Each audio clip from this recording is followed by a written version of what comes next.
അസ്സലാമു അലൈക്കും വറഹ്മത്തുള്ളാഹി വബറകാതുഹു. പ്രിയപ്പെട്ട കുട്ടികളെ, പരീക്ഷയ്ക്ക് നിർബന്ധമായിട്ടും നാളത്തെ പരീക്ഷയ്ക്ക് എന്തൊക്കെ ചോദ്യങ്ങൾ വരും എന്ന് എജുബോട്ട് പ്രവചിക്കാൻ പോവാണ്. നമുക്ക് നോക്കാം. നാളത്തെ പരീക്ഷയ്ക്ക് നിർബന്ധമായും ക്വസ്റ്റ്യൻ പേപ്പറിൽ ഉണ്ടായിരിക്കുന്ന ഒന്നാമത്തെ ചോദ്യം ഇതായിരിക്കും. നഖറ അൽ ഫിക്റ വനുജീബ് അനിൽ അസ്ഇലത്തിൽ ആത്തിയ. ഇത് എല്ലാ പരീക്ഷയ്ക്കും എല്ലാ ക്ലാസ്സിലും ഇങ്ങനെ തന്നെ വരും. അതുകൊണ്ട് നിങ്ങൾ എന്ത് ചെയ്യണ്ട, വലിയൊരു അതിശയോക്തിയൊന്നും അതിൽ വേണ്ട. നാളത്തെ പരീക്ഷയും അങ്ങനെ തന്നെ ആയിരിക്കും. ഒരു പാരഗ്രാഫ്, അതിൽ നിന്ന് 5 ചോദ്യങ്ങൾ, അതിനെങ്ങനെ ഉത്തരം കണ്ടെത്താം എന്ന് നമ്മുടെ ക്ലാസ്സിൽ ചർച്ച ചെയ്തിട്ടുണ്ട്. നമ്മുടെ ലൈവിലൂടെ റിവിഷനിലൂടെ നമ്മൾ ഞാനായിട്ടും ഷഹീർ സാറായിട്ടും കാര്യങ്ങൾ പറഞ്ഞു തന്നിട്ടുണ്ട്. ഓക്കെ, മറ്റൊന്ന് മുഫക്കിറ, ഒരു ഓർമ്മക്കുറിപ്പ് അല്ലെങ്കിൽ ഒരു ഡയറി എഴുതുവാനുള്ള ഒരു പ്രവർത്തനം പരീക്ഷയ്ക്ക് നിർബന്ധമായിട്ട് ഉണ്ടാകാൻ സാധ്യതയുണ്ട്. ആ പ്രവർത്തനം നമ്മുടെ ഒരു പ്രത്യേക വീഡിയോ ആയിട്ട് ഷഹീർ സാർ റിവിഷൻ്റെ സമയത്ത് ഞാൻ അല്ലാതെ തന്നെ നിങ്ങൾക്ക് എടുത്ത് തന്നിട്ടുണ്ട്. അതായത് തൊട്ട് മുമ്പ് നടന്ന അറ്റാച്ച്ഡ് UP സ്കൂളിൻ്റെ പരീക്ഷയ്ക്ക് ചോദിച്ച ക്വസ്റ്റ്യനാണ് നമ്മൾ ചർച്ച ചെയ്തിട്ടുള്ളത്. നിങ്ങൾ എന്ത് ചെയ്യുക, അതൊന്ന് കണ്ടിട്ട് പരീക്ഷയ്ക്ക് പോവുക. ഒന്നുമില്ല, ക്വസ്റ്റ്യൻ പേപ്പറിൽ തന്നെ അതിൻ്റെ ആൻസർ ഉണ്ടാവും. അതിലേക്ക് 2 വരിയാണ് നമ്മൾ കൂട്ടിച്ചേർക്കേണ്ടത്. അത് മാത്രം നിങ്ങൾ അവിടെ കാണാതെ പഠിച്ചാൽ മതി. മറ്റൊന്ന് ഹിവാറാണ്, ഒരു സംഭാഷണം നിർബന്ധമായിട്ടും പരീക്ഷയ്ക്ക് ചോദിക്കുവാനുള്ള സാധ്യതയുണ്ട്. നോക്കാം, അടുത്തതായിട്ട് പരീക്ഷയ്ക്ക് ചോദിക്കുവാനുള്ളത് ലൊമീറും ഫിഅലുകളുമായി ബന്ധപ്പെട്ട ഹുവ എന്ന് വരുമ്പോൾ അവിടെ മാളിയിലാണെങ്കിൽ എന്ത് മാറ്റം ഉണ്ടാവുക, മുലാരിയാലാണെങ്കിൽ അല്ലെങ്കിൽ ഹിയ ആകുമ്പോൾ ഫിഅലു മാളിയിലും മുലാരിയയിലും വരുന്ന മാറ്റങ്ങൾ, അന ആകുമ്പോൾ മുലാരിയാലും മാളിയിലും വരുന്ന മാറ്റങ്ങൾ, ഇത് നമ്മൾ പ്രത്യേകം നിങ്ങളെ പഠിപ്പിച്ചു തന്നിട്ടുണ്ട്. നിങ്ങൾ എന്ത് ചെയ്യുക, ഈ വീഡിയോ കണ്ടിട്ട് ഇത് ഷുവറാണ് മക്കളെ, ഈ ഭാഗത്തുനിന്ന് നിർബന്ധമായിട്ടും പരീക്ഷയ്ക്ക് ഒരു ചോദ്യം ഉണ്ടാവും. അതുപോലെ തന്നെ പരീക്ഷയ്ക്ക് നിർബന്ധമായിട്ടും ചോദ്യങ്ങൾ ചോദിക്കുന്ന മറ്റൊരു മേഖലയാണ് മുലാഫുൻ ഇലൈഹി എപ്പോഴും കെസറായിരിക്കും എന്ന് ഓർത്തിരിക്കുക. മുലാഫുൻ ഇലൈഹി എപ്പോഴും കെസറായിരിക്കുമെന്ന് നിങ്ങൾ ഓർത്തിരിക്കുക. മറ്റൊന്ന്, ഒരു പാരഗ്രാഫ് തന്നിട്ട് ആ പാരഗ്രാഫിൽ നിന്ന് ഫിഅലു മാളി ഏത്, ഫിഅലു മുലാരി ഏത് കണ്ടെത്തുവാനുള്ള ചോദ്യം നമ്മൾ ഈ ടെക്സ്റ്റ് ബുക്കിൻ്റെ ആദ്യത്തിൽ ഓണപരീക്ഷൻ്റെ സമയത്ത് പഠിക്കുന്നുണ്ട്. അതിൽ നിങ്ങളോട് എനിക്ക് ഓർമ്മപ്പെടുത്താനുള്ളത്, ഫിഅലു മാളി ഒരുവിധം സമയങ്ങളിലൊക്കെ അവസാനിക്കുന്നത് ഫതഹ് കൊണ്ടായിരിക്കും അവസാനിക്കുക. ഫിഅലു മുലാരി ആരംഭിക്കുന്നത് അനിയത്തിമലായിരിക്കും. അലിഫ്, നൂന്, യാ, താ, ഈ അക്ഷരങ്ങളിലായിരിക്കും ഫിഅലു മുലാരി ആരംഭിക്കുന്നത്, അവസാനിക്കുന്നത് ലൊം കൊണ്ടായിരിക്കും. ഓക്കെയാണോ? ചില പ്രത്യേക സമയങ്ങളിൽ മാത്രമേ ഈ ലൊമ്മിന് മാറ്റം വരുള്ളൂ. അത് ഹുറൂഫ് നെസ്ബിൻ്റെയോ ഹുറൂഫ് ജെറിൻ്റെയോ ഹുറൂഫുൽ ജസ്മിൻ്റെയോ ഒക്കെ അക്ഷരങ്ങൾ ഇതിന് മുമ്പിൽ പ്രവേശിക്കുമ്പോഴാണ്.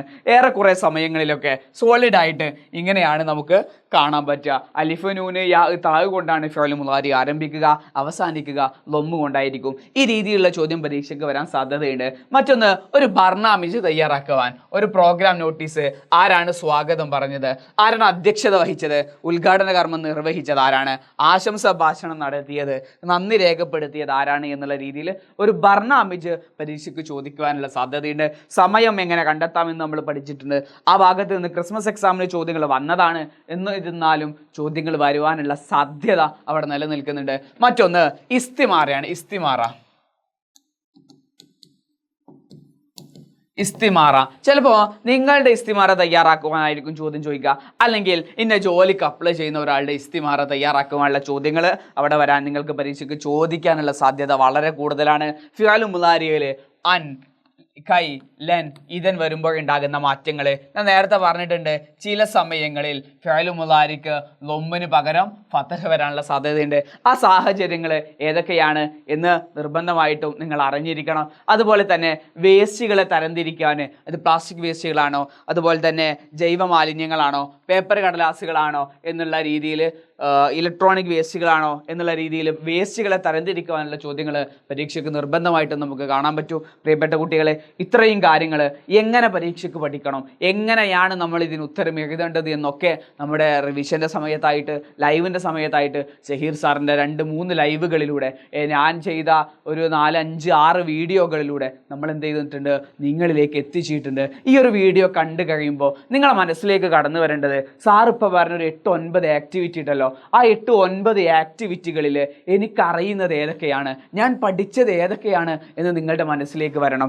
ഏതൊക്കെയാണ് നിങ്ങൾ പഠിച്ചിട്ടുള്ളത്, ഇനി ഏതൊക്കെയാണ് നിങ്ങൾ പഠിക്കാനുള്ളത് എന്ന് കണ്ടെത്തുക. ആ ഭാഗം നല്ല രീതിയിൽ കാണുക, കേൾക്കുക, പഠിക്കുക, എന്നിട്ട് മാത്രം പരീക്ഷയ്ക്ക് പോവുക. പരീക്ഷ എല്ലാ നിലക്കും എളുപ്പമായിരിക്കട്ടെ, വളരെ സിമ്പിളായിരിക്കട്ടെ എന്ന് ആത്മാർത്ഥമായിട്ട് ആഗ്രഹിക്കുകയാണ്, പ്രാർത്ഥിക്കുകയാണ്. പരീക്ഷയ്ക്ക് ഇതിൽ പറയാത്ത ഒരു കാര്യം കൂടിയുണ്ട്, അത് മൺലൂമാണ്.